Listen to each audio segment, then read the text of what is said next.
everyone, welcome to Luxe DIY. My name is Josie and today we're going to be doing a DIY tutorial video of some Dolce and Gabbana inspired cross earrings. I'll show you a picture in a second. The original earrings were actually orange and blue, but I like these colors just a little bit better for my wardrobe, but you can make them in whatever color that you choose. So if you enjoyed today's video, make sure you hit the like button and subscribe to our channel for more future videos, and let's get started. For my materials, I have some scissors, some jewelry pliers, and some really heavy-duty jewelry clippers. I'm also using a pair of cuticle trimmers just because it has a really fine edge to get into some grooves on the Dolce and Gabbana cross. I have some Tacky Glue and E6000. The Tacky Glue I'm going to be using for the Acrylic Gems. The E6000 I'll be using for these jewelry pieces, and those are literally just Jewelry Clasps. These are actually some seed beads that we found at the Dollar Tree, and these are my Acrylic Gems that I'll be using today. So I actually have these jewelry charms left over from another project, and I'm going to be using some of these components here. You will also need a pair of earring hooks and some jump rings as well. I'm going to use these jewelry spacers as a decorative border on my earrings, and this is the plastic that I will be using for this.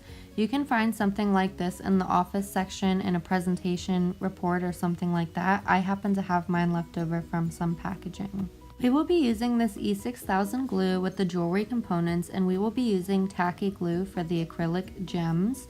The reason being is that the E6000 glue actually will melt the back of the acrylic stone if it's not a real crystal.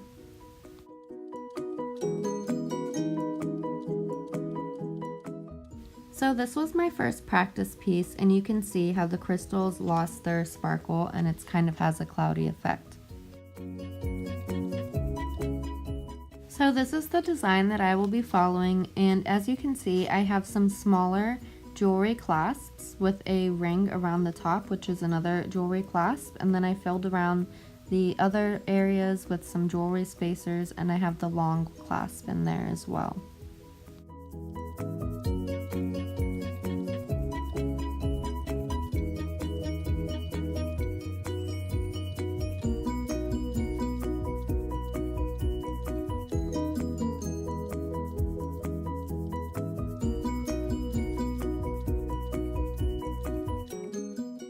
For my next piece, I will be using the heavy-duty jewelry clippers to cut out a small area just to glue it around my first piece.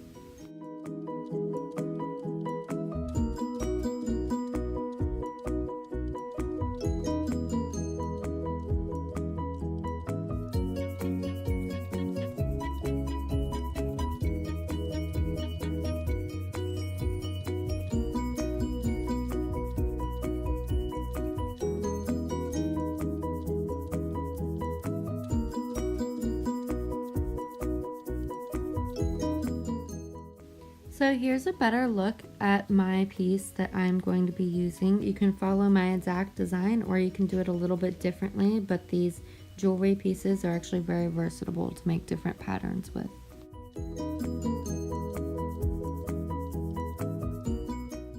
By using the jewelry spacers, I already have a bunch of perfect little slots to put the acrylic gems, and I'm going to go ahead and glue a little dot of Tacky Glue down, and I'm going to use a pick comb with a little bit of glue on it to be able to pick up my smaller stones.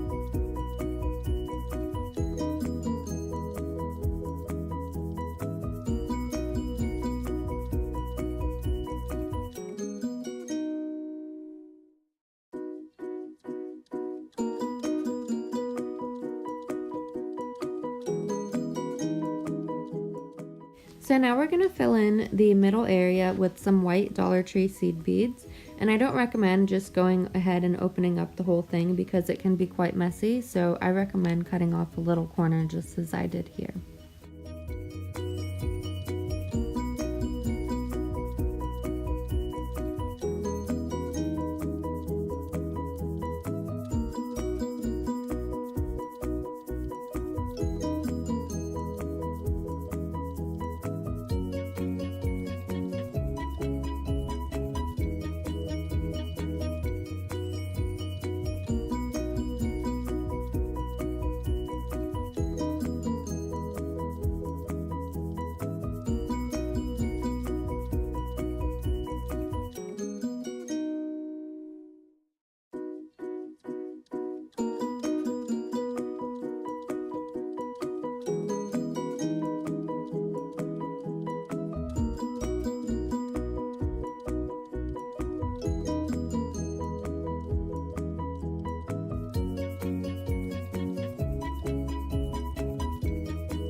So now we're going to be making our smaller dangly charms to hang from the cross necklace, and we're going to do so by using a smaller sheet of this plastic.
Now we're going to attach our charms to our cross earrings, and I'm going to use a jump ring and some jewelry pliers to do so.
To attach the earring hook, I'm just going to use my jewelry pliers and open up the jump ring on there and just slide it right on. I don't want to add a jump ring because it's going to change the way the earring lays, and you want to have your hook facing to the back when you attach it.